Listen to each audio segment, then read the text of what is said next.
Hello, and welcome to the Self-Care with Herbs segment of the Elder Tree podcast. I'm your host, Jess Bosker, naturopath, herbalist, and medicine maker. Before we begin, I'd like to acknowledge the Banjalang people, the traditional custodians of the land on which I live, and pay my respects to elders past, present, and emerging.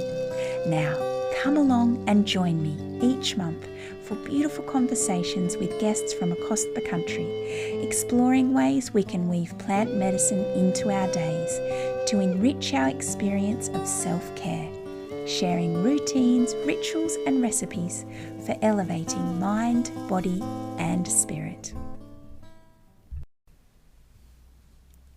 This episode, I chat with Kaja Skraskova, a scientist and plant lover.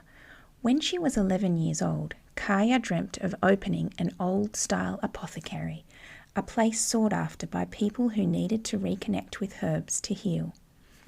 Kaja's roots are in the Czech Republic, and after embarking on a pharmacy degree in Prague and being lured down the research path, it was a research trip to Tasmania that set in stone her path towards creating a bush apothecary. Kaja is passionate about sustainable skincare, and her Herbae Thylacini skincare range aims to raise awareness of the interrelationship between humans and the plant world, with a focus on rediscovering traditional medicines and finding better ways to live in harmony with nature. It's fascinating to hear of Kaja's study of the constituents of native Australian plants and the crossover between their European counterparts, which are used by herbalists across Australia.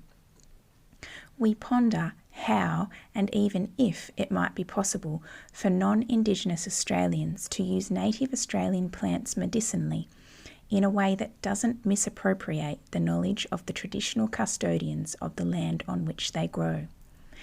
Kaja's living far from home and support networks while running a small business and raising 2 small children, and the theme of "it takes a village to raise a child" threads through our conversation. We mourn the model of existing in immediate family silos where it's difficult to find the time and space for self-care. Kaja is a big picture thinker and questions the idea of self-care as only individual care, pondering, is it more pertinent to ask, what does my community need, my neighbour, my work colleague, and watching the ripples of goodwill and connection flow from helping one another.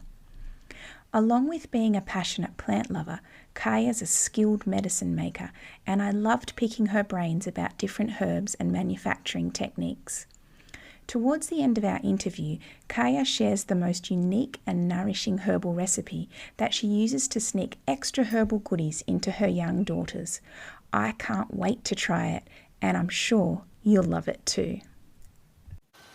Hello and welcome to the Self-Care with Herbs segment of the Elder Tree podcast, Kaja. I'm really excited to have you here today, and I'm really looking forward to our conversation. Hello Jess, thank you for having me. It's a pleasure, and I can't wait to start chatting with you as well.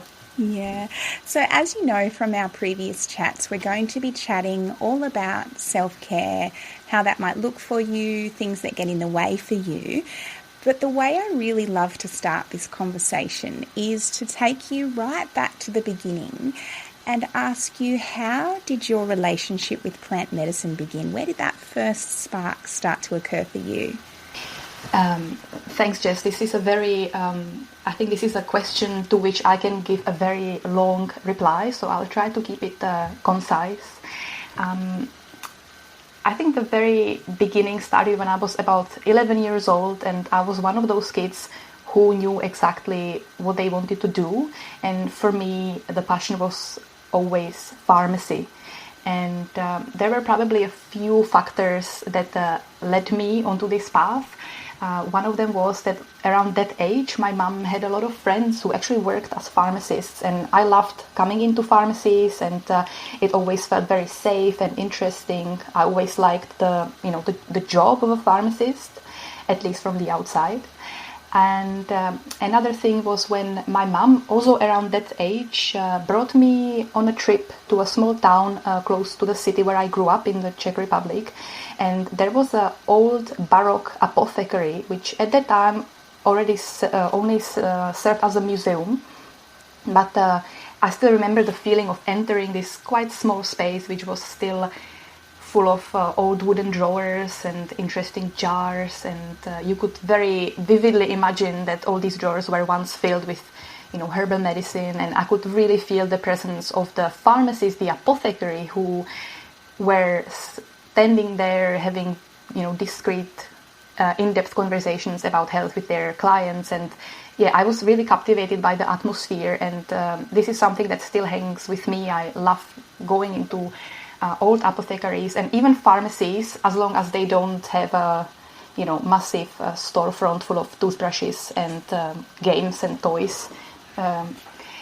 And the third factor was when my mum again gave me a book which she just by coincidence brought from her work, and it was like a small encyclopedia of herbal medicine. It was written by British herbalist Penelope Odie. I'm not sure I'm pronouncing her name correctly, but I think by now she would have decades of experience. And I absolutely loved the book. I loved reading about the herbal medicine, about the different herbal preparations, about the history of herbal medicine. And for me, this was so intricately connected to what pharmacy has always meant to me. For me, pharmacy is it's the holistic approach to health. Even though I know in the modern terminology, this is maybe not how most people would think about it. But for me, pharmacy is the craft or art or the trade of making medicine and then matching it to the patient. And it can be herbal medicine and it can be synthetic medicine, but it's always about this, personal holistic approach, which, I think that kind of disappeared a little bit from what pharmacy means to most people these days. But for me, it's still very, very relevant and very, very alive. And so I was always a pharmacist, and that's what brought me onto the path of medicinal plants. I think ultimately they are the foundations of pharmacy, foundations of medicine, and I think that's it's been always part of it, and it always will be. And I know since then, Kaja, that your journey has evolved even further. I know since spending time in pharmacy, you've done further study, and your path has even shifted and changed since then. Do you want to tell us a little bit more about how you've got to where you are now? Sure. Again, quite a long journey, I think, which kind of took a full circle, I think, at one point. And when so after this very strong conviction of I want to be a pharmacist, I studied pharmacy again in the Czech Republic. If at the time there was an option to study more sort of like a natural pharmacy or more herbal pharmacy, that's definitely what I would have done. But at that time there was no such option, so I just studied classic science-based pharmacy. And even though we did have quite a few subjects on botany and pharmacognosy, it was very much focused on chemistry and synthetic medicine. And yes, indeed, after I finished the uni, I worked as a pharmacist for a while, and I was very disappointed by working in a pharmacy, because it was anything but what I dreamt of it to be. Like all this, what I just described, my vision of these apothecaries in the old pharmacies, that just wasn't there very much. Little bit of it, but not very much. It was all about, cross-selling of this medicine with that one, and people coming in, crowds of people coming with lots of prescriptions, and you just have to give them the medicine. There was so little space of like trying to, change their lifestyle or have any more meaningful conversations about their health. So I left that environment, even though it's the kind of the pharmacy and the mission of it still stayed with me, and I embarked on a research journey. So I started doing research. I did a PhD in chemistry, and in 2014 I came on a trip to Tasmania, and I was really looking forward to learn about native medicinal plants, Australian herbalism, and I was again a bit disappointed when I quickly realized that the herbalism is based on what I know from Europe.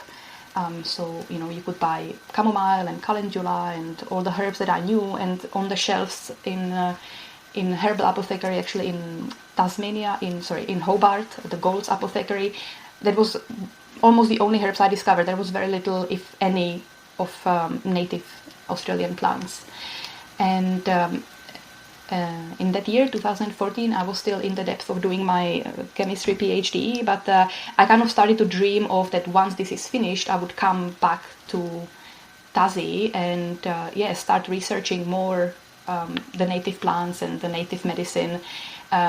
Again, knowing very little, that I'm not the first one who has ever had such a thought, and there were, lots of people before me, and there will be lots of people hopefully after me. And but anyway, I was very captivated by this thought, and this is what I did. In 2016, I moved to Tasmania. I applied for research funding and started studying the chemistry of native Tasmanian plants.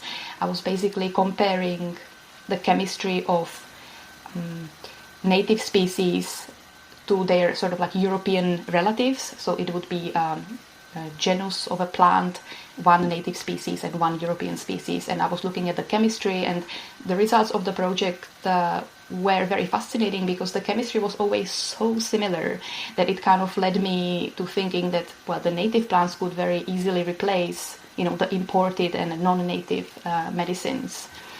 The funding at the time was only for a limited time, and wasn't renewed, and I never really got more research money for this. But in the same year, in 2016, I founded a small business called Herbae Thylacini, which was partly based on the research. It was based on the mission of, doing the research, educating about native plants or generally plants. And then I also started to make basically herbal remedies, and I was always trying to use and incorporate the native plants into them. So it kind of went full circle, I feel, from starting as a pharmacy, doing research, and then the research brought me back to plants and pharmacy. So I feel very much making the full circle. I think I love your approach, Kaja, to looking at the plants that grow in Australia and wondering why, even from a sustainability perspective, there's not more of those in our dispensaries. And I think a lot of Australian herbalists also have that thought, but the fact that you've taken it a step further and done some research and discovered that the similarities between the constituents are so similar that, there can be some transfer, is a way of, starting to confidently bring those plants into our dispensaries. Yeah, I agree. I think there is such a great scope of how to be using native medicine without sort of impacting the knowledge of the traditional custodians and the First Nations of Australia. It doesn't have to be, we don't have to go and plunder their knowledge for any commercial benefit or any societal benefit, or appropriate their deep knowledge of medicinal plants. But I think we can use the plants in our sort of like our own way.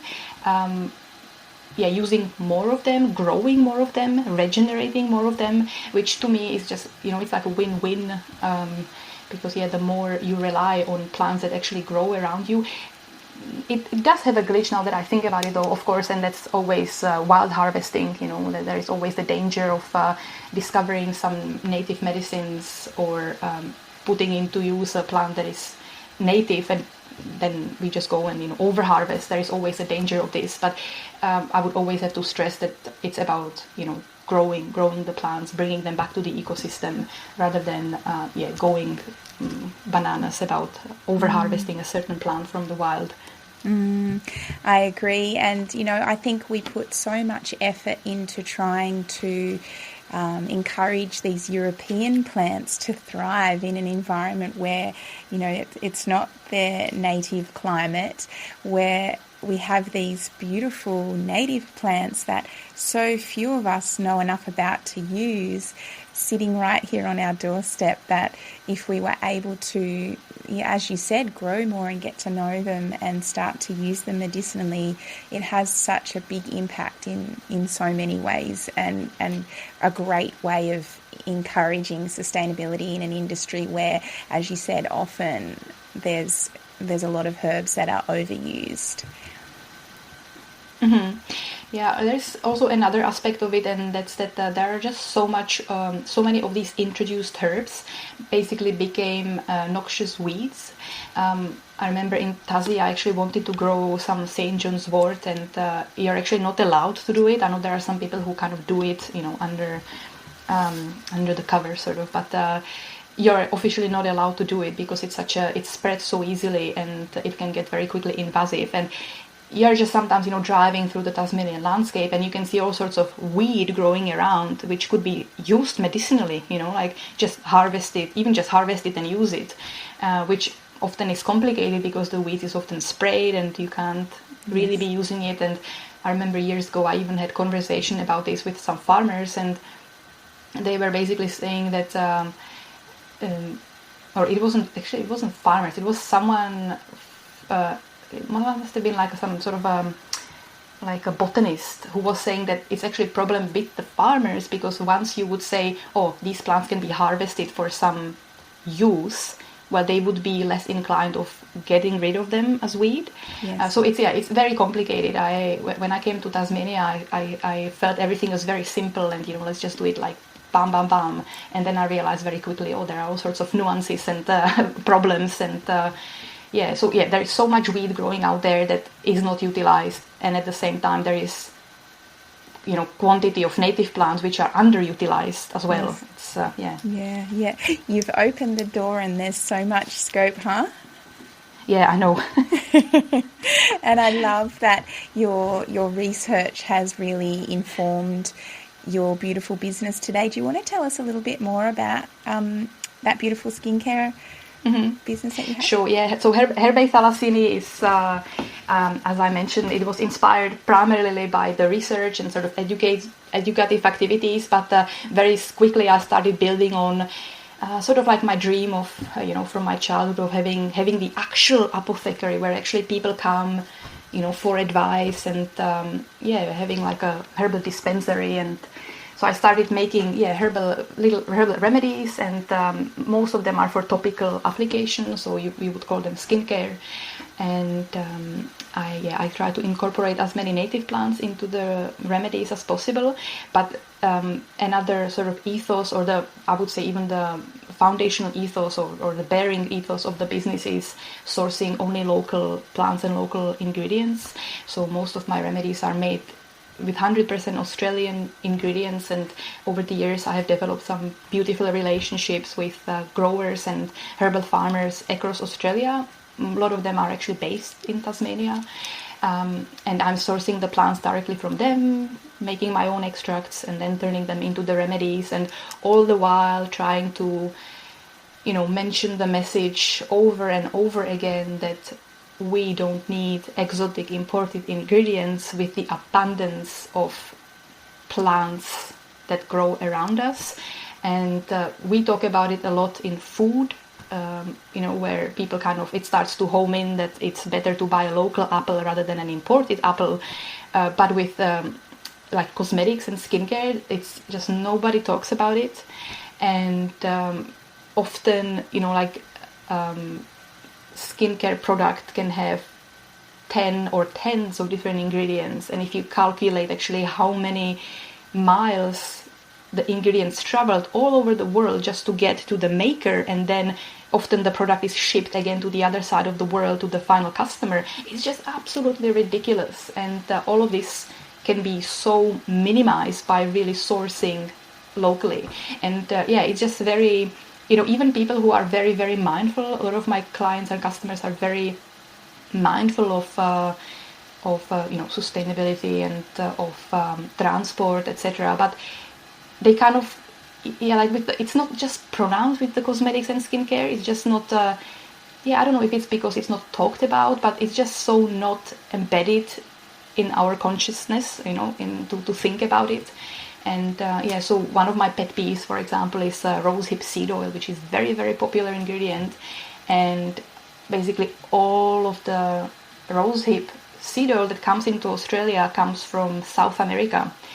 And I'm always saying, why would you be using something from South America when there is so many different, options that are grown locally? And you can use perhaps less exotic oil, but you can infuse it with so many beautiful plants that are so beneficial. And you don't need the rosehip seed oil, and you don't need argan seed oil, and all sorts of other ingredients. These are just a couple of my go-to examples and my personal pet peeves.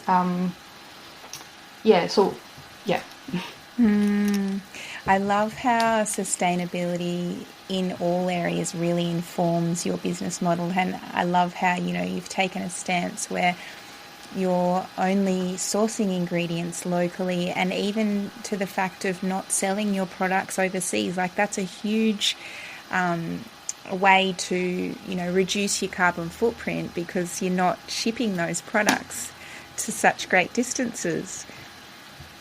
Yeah, I agree. It's always, I never understood how you can be making a local medicine in Australia and shipping it to New York. It just makes absolutely no sense. And if you live in New York, well, just go and source some locally made herbal medicine there, because I'm sure there will be plenty of them, and that's just valid to any place on earth.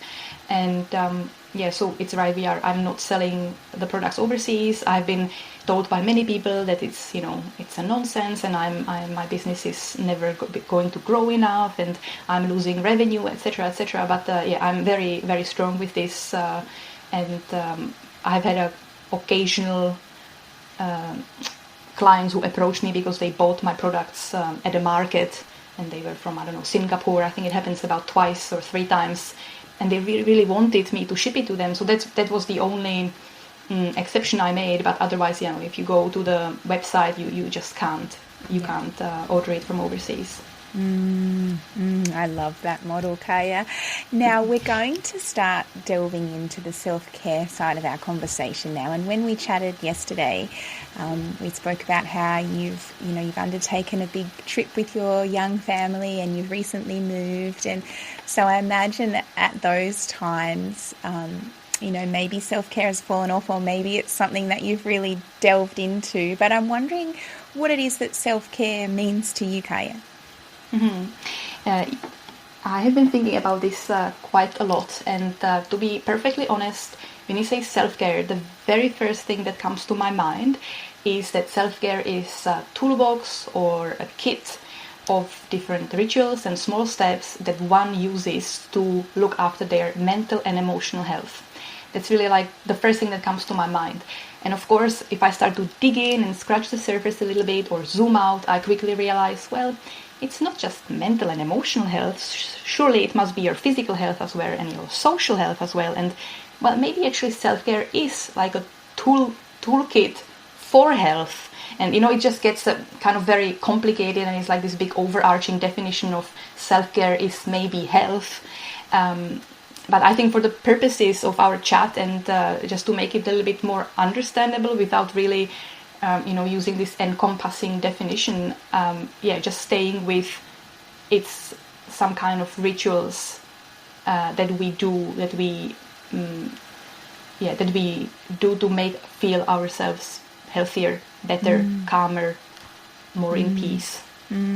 I love that you're able to distill it down into that really simple definition, but in fact you've got this overarching idea of what it means. And I've had conversations with permaculturalists before, and they've had a similar kind of concept where, because of their permaculture training and it's that systems thinking, self-care is so much bigger, and it encompasses things like feeling safe and disaster preparedness and all of those things, but yet distilling it down into that really simple definition is important too.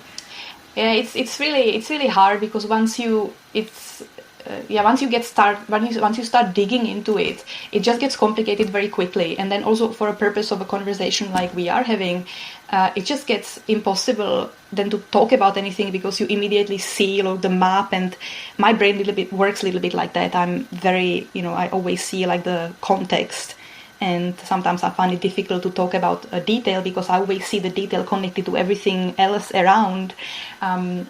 But I find that the conversation would be just too complicated to do that. Yeah, absolutely. Absolutely. Now, during this really busy time that you've had, say, over the past 6 months, what sort of whispers have you heard from your body or your mind letting you know that, hey, you've got a busy time and you're a working mum, you're moving, what whispers sort of come to the fore when self-care is most needed for you? Yeah, as you mentioned, I have young family. My daughters are, one is just about to turn 5 and the other one is 2.5. And the last 5 years, and especially the last 2.5 years of my life, have been a bit of a whirlwind and a blur at the same time. And I think to use the metaphor of an overflowing cup, I think my cup is often quite full and it overflows very easily. And so I perhaps don't hear my body whispering. I often hear it screaming. It's very, very easy actually to just overhear the whispers because it's basically talking nonstop. I think any parent that tries to raise children in the current society and in the way the current world functions is probably in a very similar state. It's hard, and I'm also because I'm not from Australia and neither is my partner. We don't have any family relations here, and so we really lack the support of a family in looking after our young children. And so during the busy periods, I often feel I think just tired, and there are some long-term sort of symptoms of lack of self-care, which would be maybe lack of confidence. Sometimes I feel like this, maybe I can't do this, and kind of like moping around, and maybe verging on a depression. I think again something I think a lot of parents would relate to, at least from my experience with having conversation with many mums and dads over the last few years. And then from something a little bit more sort of acute, I would often get a headache and like a tension in my jaw and my neck. So that's usually when it's really like a very acute symptom of lack of self-care or lack of time out that I perceive very, primarily I would say this is what happens. I think you've touched on a theme that's really come through in a lot of my conversations, in that there's this really underlying lack in the way that we live now, and particularly for you not having family and a support network in Australia, and we're in our little silos, and the world that we live in expects a lot of us, often too much of us, and without a support network it's really difficult to pull out and find that time for ourselves. I agree, and I know that one of the questions you sent me beforehand as well was what are the barriers to self-care, and I think it's I would say like lack of time is the number one, at least for myself.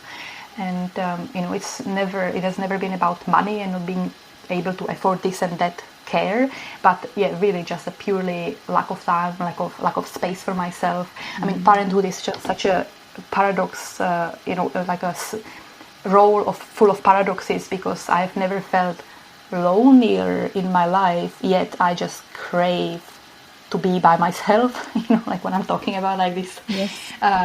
It's really interesting, and there is, I often feel there is not just a lack of, there is often a lack of time, and also perhaps tying into when we were talking a little while ago about what self-care is, in like this overarching definition of it, what also comes to my mind is like a dynamism of knowing what you need at any given time to feel well or to be healthy, and kind of tapping into the wisdom of your body that is telling you, well, you should take a break, or you should go for a walk, or you should actually go and join some people, or you should do something for your neighbor, or you should drink a cup of tea. And just knowing what to do at any given time is it is part of self-care essentially as well.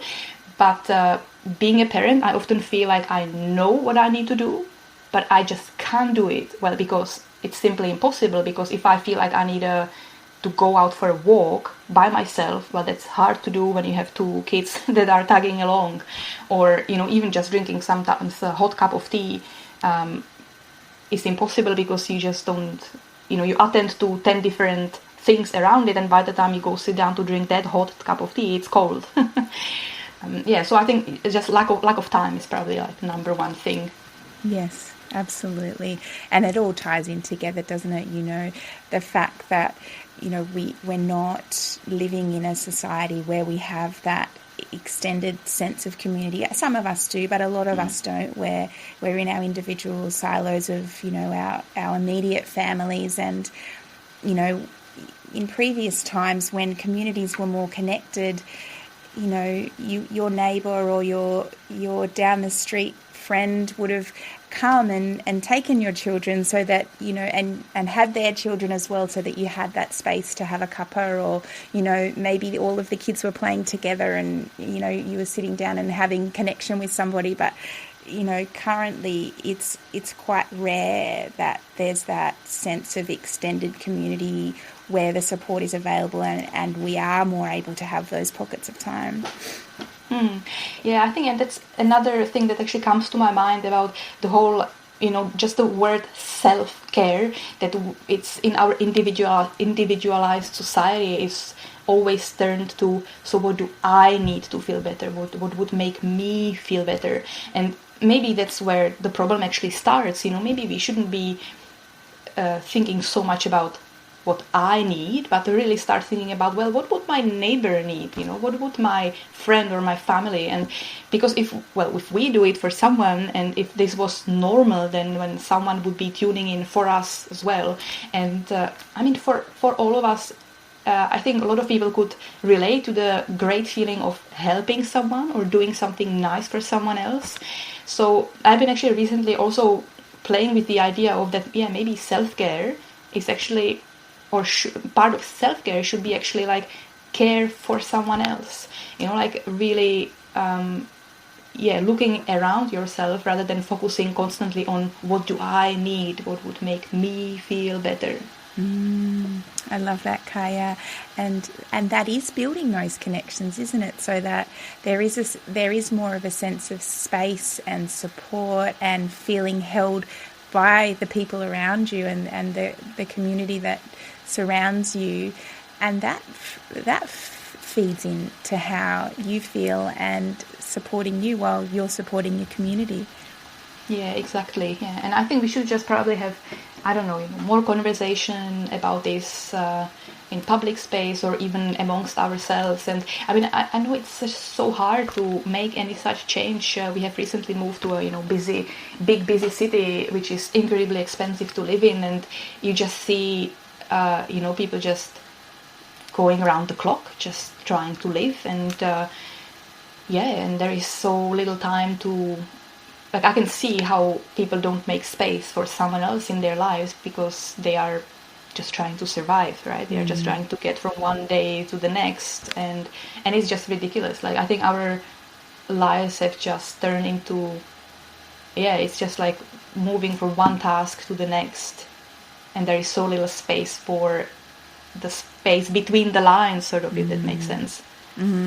Yeah, and that again feeds into another theme that's come through these conversations, in that it's essential to have the time to have that stillness with yourself, so that you can hear those things that you need at an individual given time. Because as you said, it's so easy just to let those whispers wash over you until they become shouts that are impossible to ignore, because you haven't had a chance to actually sit with yourself and listen to your body and your mind and go, today I need. I think probably plenty of people just don't really have our almost luxury of, sitting down and tuning into yourself. But then again, I think it's totally worth like trying to practice this, because maybe after a while you don't really need to sit down and tune in, but you can reach some sort of like a permanent state of being tuned in, if that makes sense. I think COVID actually did a lot of this for a lot of people, because out of a sudden a lot of people actually stopped and they had this space to actually think about, how do I live and how do I want to live? Like, we have met so many people who, moved around recently, and myself and my partner have had multiple conversations over the last years. Where should we live and how should we live and what are the priorities? And it seems like quite a lot of people around the world actually were able to finally, settle down and have this conversation about what is actually important. It was a rare moment of pause. Yes, I was about to say that, a real pause time. Kaja, what do you do? What sort of rituals and routines do you find are helpful to weave into your days using plants for self-care? There are probably so many throughout the day, and I like a little bit, as when I was talking about that it's ideal to reach a permanent state of being tuned into your own body, which I think it's probably one of my strengths.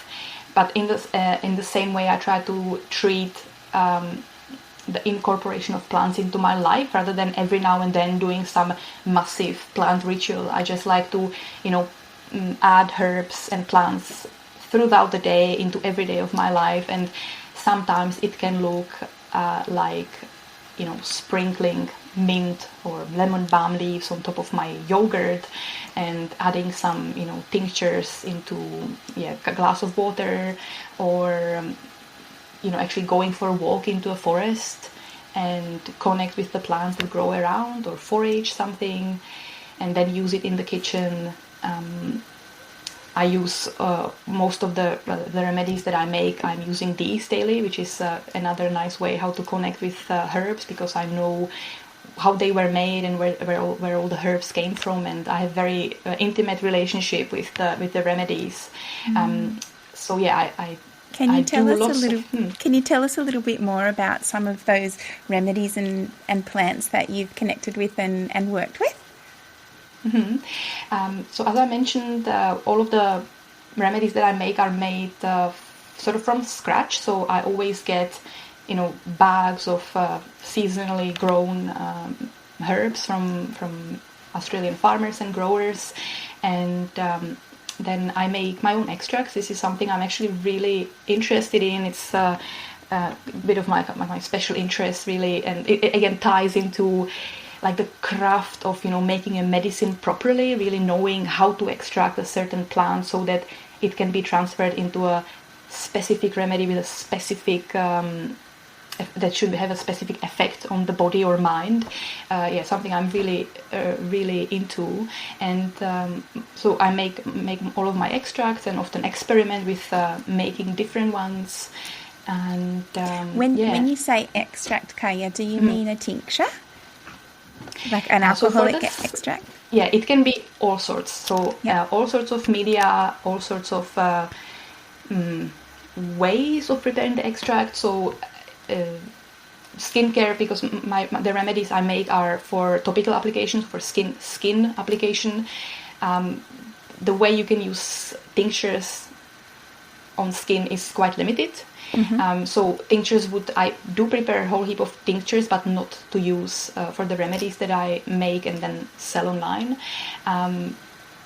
For the Herbae Thylacini range, it's specifically mostly oil extracts, but also in a limited amount there will be glyceracts, so extracts into glycerol, extracts into alcohol and water. What else? Vinegar. I don't actually use vinegar for the skin remedies either. But for I think I would kind of split it into what I actually do for Herbae Thylacini, and then what I do at home or to support my community, because you can use different types of extracts for either. But I'm playing with anything. I'm open to all sorts of play and filtering and all sorts of applying pressure and not applying pressure and making it cold or hot. And I just really love playing around with this. Can you share with us some things that you have on the go at the moment in terms of remedies?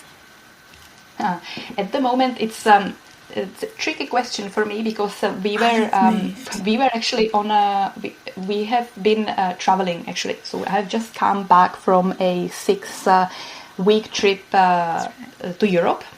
And so before I went, I made sure all the projects are kind of closed down or put temporarily on hold. And I've been back for only a week. So at the moment, there is really nothing brewing on the shelves. And I look forward to getting stuck into it again. But before I was leaving, I was trying to formulate a really potent lotion or cream. So water-based remedy for the skin with licorice, and I've been trying to really make a very strong licorice extract to make sure that there is as much packed into it as possible, and then combining it with other ingredients to really create like a very strong anti-inflammatory topical cream. So with the licorice, are you using whole herb, powdered herb? I was using finely cut root, and I was making a decoction of it, and then in water, and then filtering it because there actually was quite a lot of sort of like a gunk from the root, so you can add that into the lotion or cream because it would go off very very easily. You would have to really heavily preserve it, or it can interfere with the stability of the formulation. So I was then trying to filter it with a very fine filter, and then using this water-based decoction as a base of the cream, combining it with some other oil extracts and unifying it. It was quite a feat actually, and while I was quite happy with how it turned out, there are always so many things that you can improve, and it actually turned out to be a bit too oily, and so there is something I would like to get back to, refine this particular formulation a little bit more, and I just constantly like to play with trying to make a particular remedy for a particular symptom or a particular patient, a particular client who comes with a complaint, and then I try to always distill it down. All right, so this is what would help, and this is then how the remedy needs to be made. I mean, I've seen over the years, obviously herbs and plants are so ubiquitous in natural, what is called natural skincare, and I can go off big tangent here, so please stop me at some point, but it's just so ubiquitous. All the different skincare brands out there are just putting forward their extracts and their plant extracts, and I've come over the years over so many that just make no sense whatsoever. Like the plants are extracted in an absolutely incompatible menstruum or medium or solvent. They are used in minuscule amounts in the formulation, so you can even question whether it's of any benefit.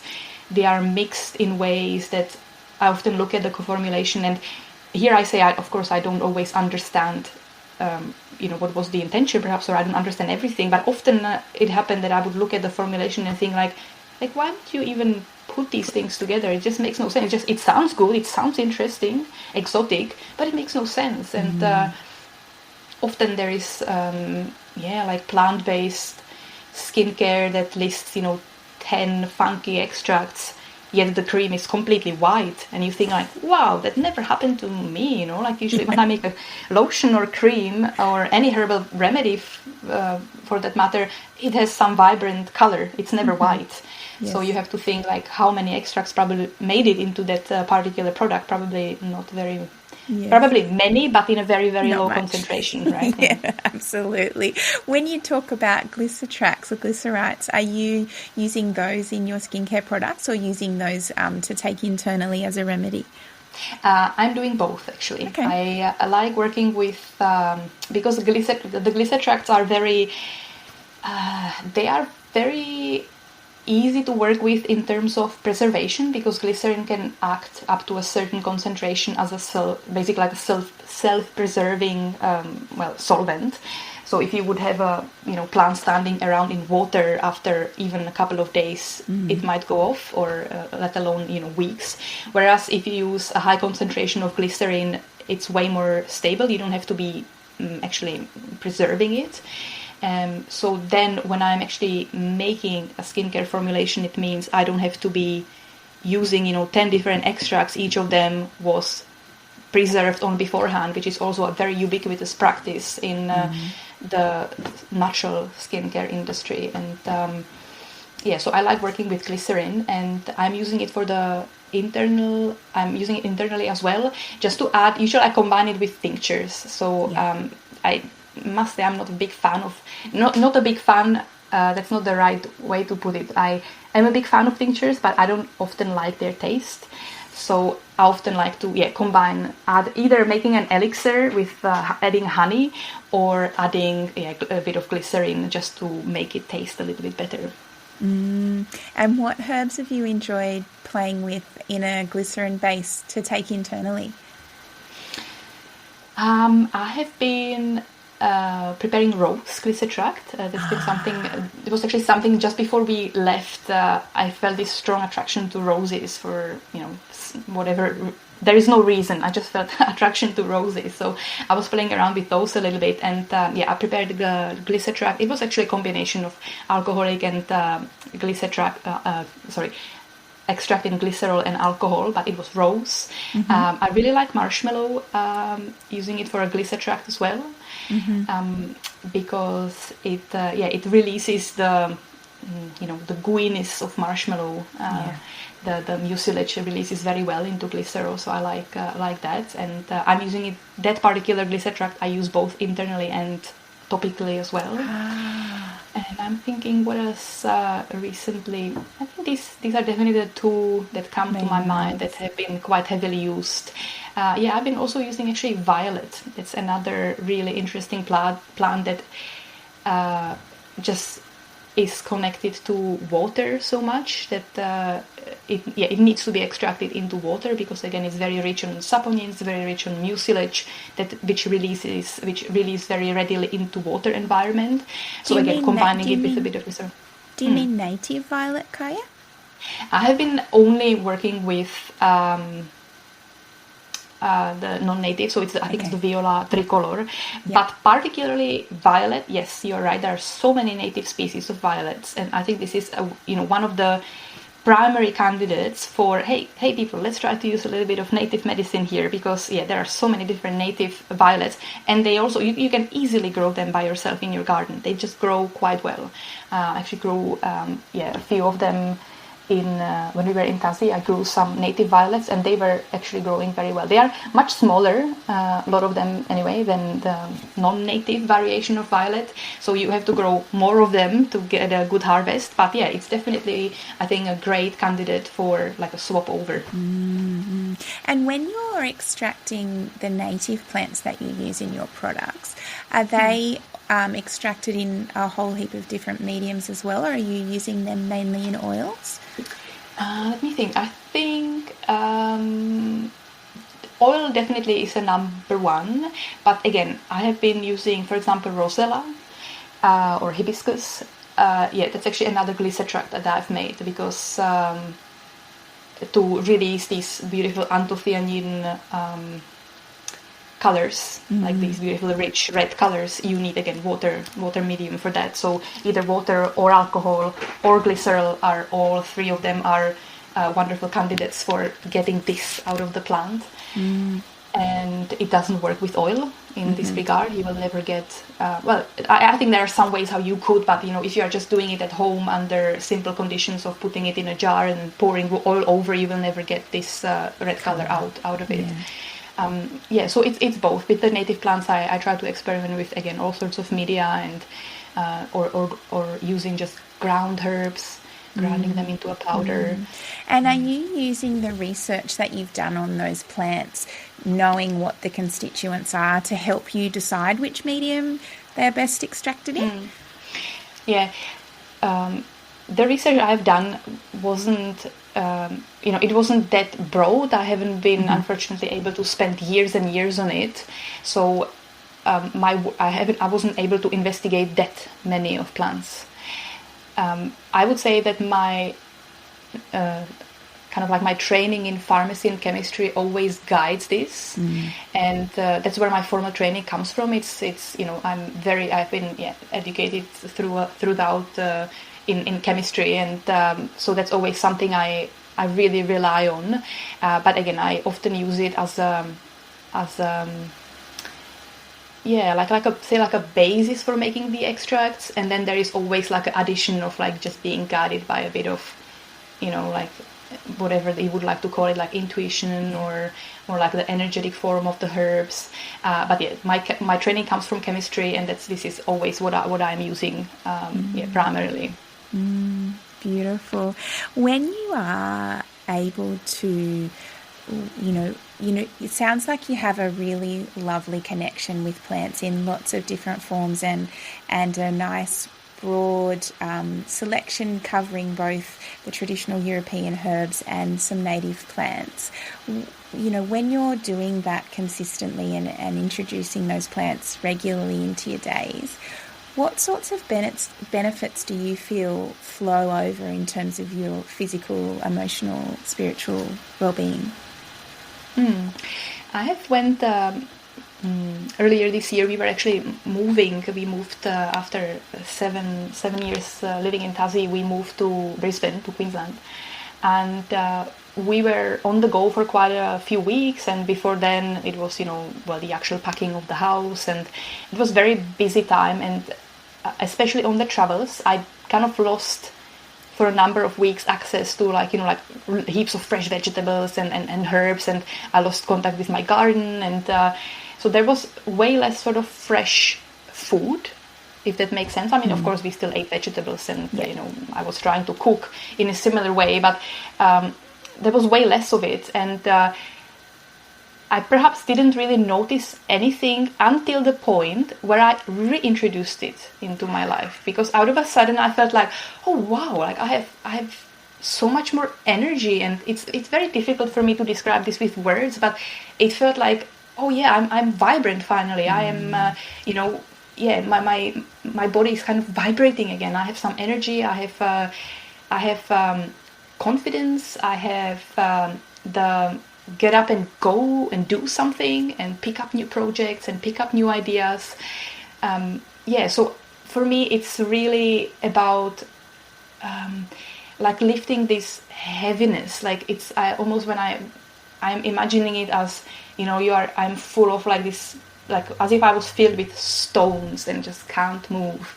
But where I have this flow of herbs that come into my life or contact with plants, the stones are lighter and I can just move way easier and freer, and that's both in my physical body and with my creativity. I love that description, and I can almost picture the difference that you're describing in your energy, and if you were to come into my space at that time when you were lacking all of those things, I can sense you kind of feeling kind of closed in and pulled down, and then coming in once you've reintroduced them all and you're much more vibrant and your energy is there, and vitality is back, and just feeling much more energetically in tune. I love that description. Yeah, exactly. Kaja. It's like this expansiveness, and I'm vigorously flailing my hands around here if everybody could see it.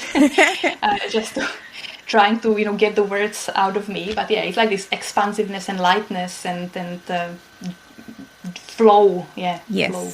Yeah, that makes a lot of sense.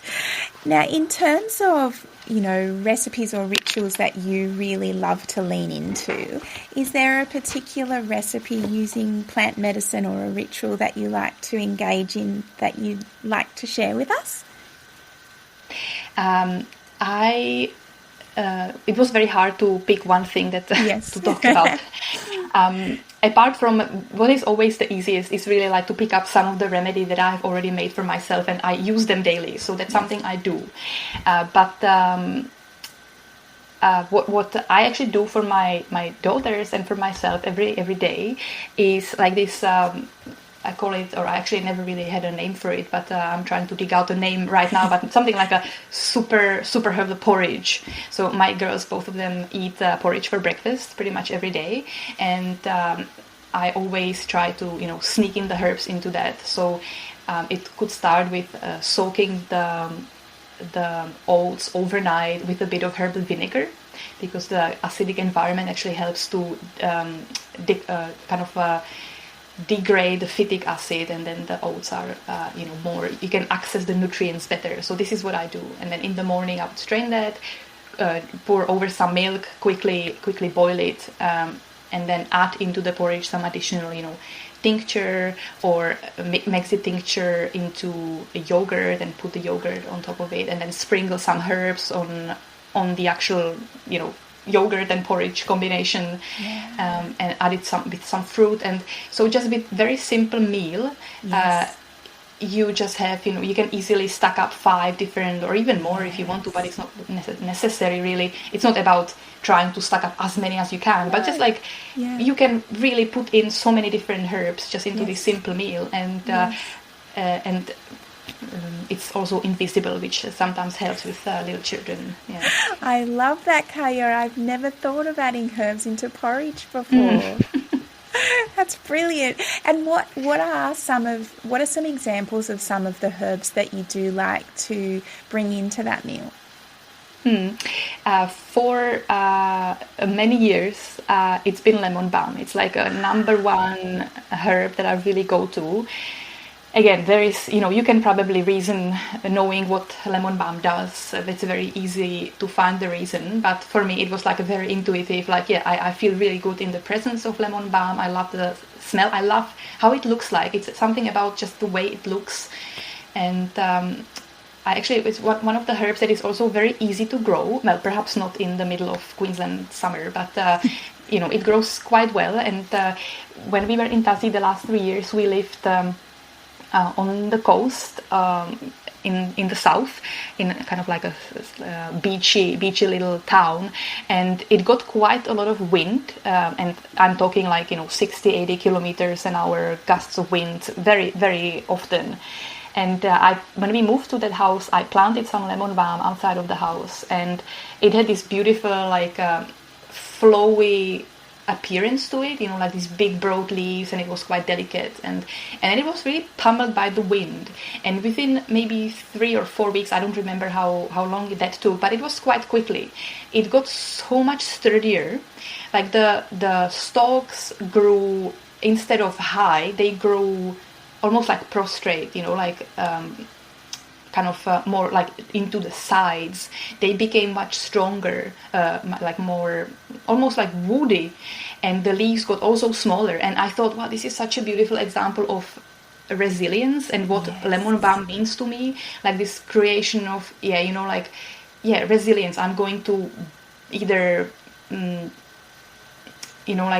bend with the wind, or I'm going to make myself a little bit more resilient to the wind, so that it doesn't completely blow me apart. And it was a very nice a moment of realization, how very quickly the plant actually reacted to its environment.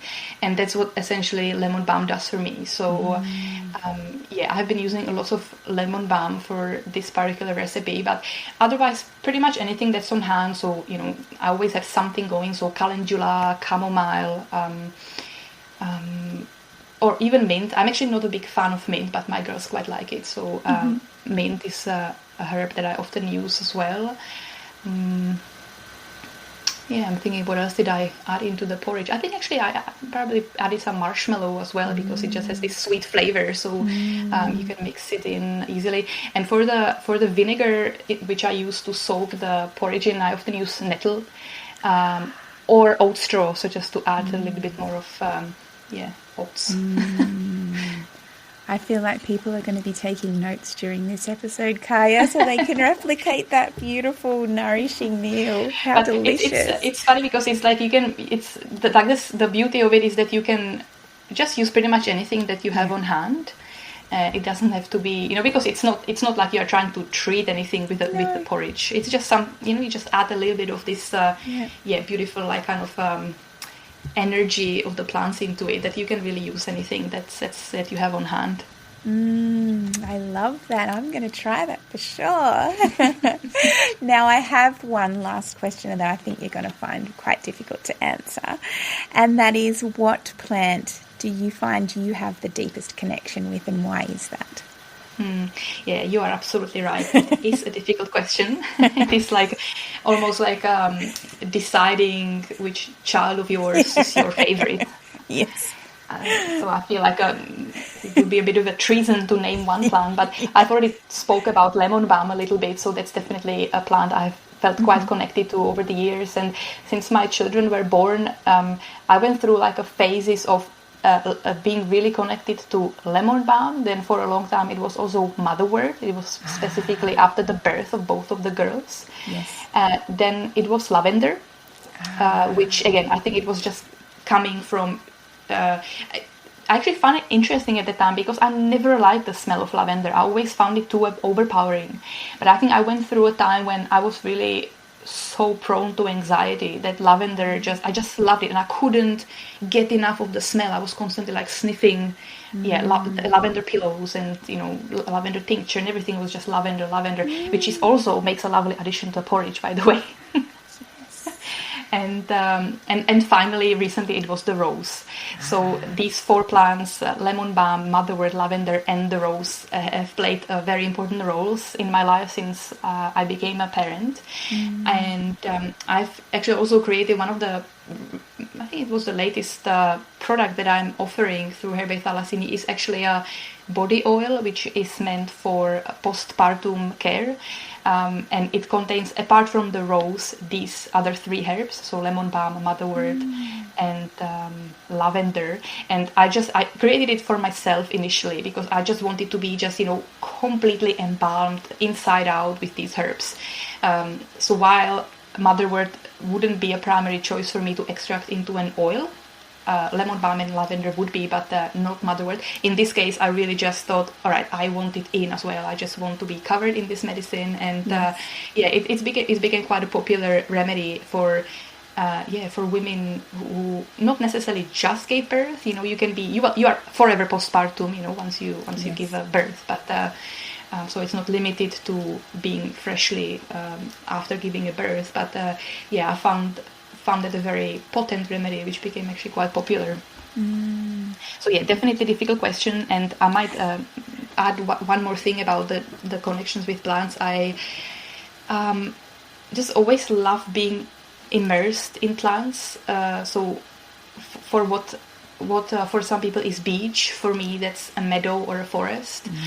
We have just returned from a number of weeks in Ireland, and I just absolutely loved the forest experience there. There is not much of native forest left, unfortunately, but just the different layers, the lushness of it was just so beautiful, and I really love being in this environment. I've always it might sound a bit strange, but I always actually prefer to hug a tree rather than cuddle a dog. I don't know, it's like, I'm sorry all dog owners, but I just find something about the big trees and big plants so calming, and so they're so predictable. I feel like they will never let you down, whereas especially dogs are like so erratic and unpredictable. I like to connect with plants in this way as well. So big trees, not necessarily for consuming, but for this support. Something I'm really connected to. That's such a gorgeous connection. I can picture that sense of calm and groundedness as you throw your arms around a big tree. It's exactly. Well, it's been a really wonderful chat, Kaja. I've really enjoyed our conversation. We will pop in the show notes the information about how people can access your beautiful products, and you have a really informative blog available on your website where people can learn a little bit more about some of the research that you've done. Thank you so much for coming on. It's been really wonderful chatting with you. Thank you, Jess, for having me. It's been a pleasure talking to you. I hope that I didn't get too, brawl with some of the ideas. And I hope that one day we will meet face to face and we will elaborate on some of the topics that I feel like there wasn't space to dig into without making the podcast just overpowering. So thank you so much for having me. It's been wonderful. I'm so glad you tuned into this episode of Self-Care with Herbs, a segment of the Elder Tree podcast. The Elder Tree is a non-profit dedicated to putting the medicine in the hands of the people through grassroots herbal education and earth skills, weaving a strong community of herbalists, healers and plant folk in Australia. If you'd like to dive a little deeper, you can head over to our Patreon, the Elder Tree Trove, to access special content from our podcast guests. I hope you found something in this episode that has inspired you to begin to lean into those plant allies and to experience your practice of self-care blossoming and blooming. I look forward to sharing more ways you can weave plant medicine into your days next month.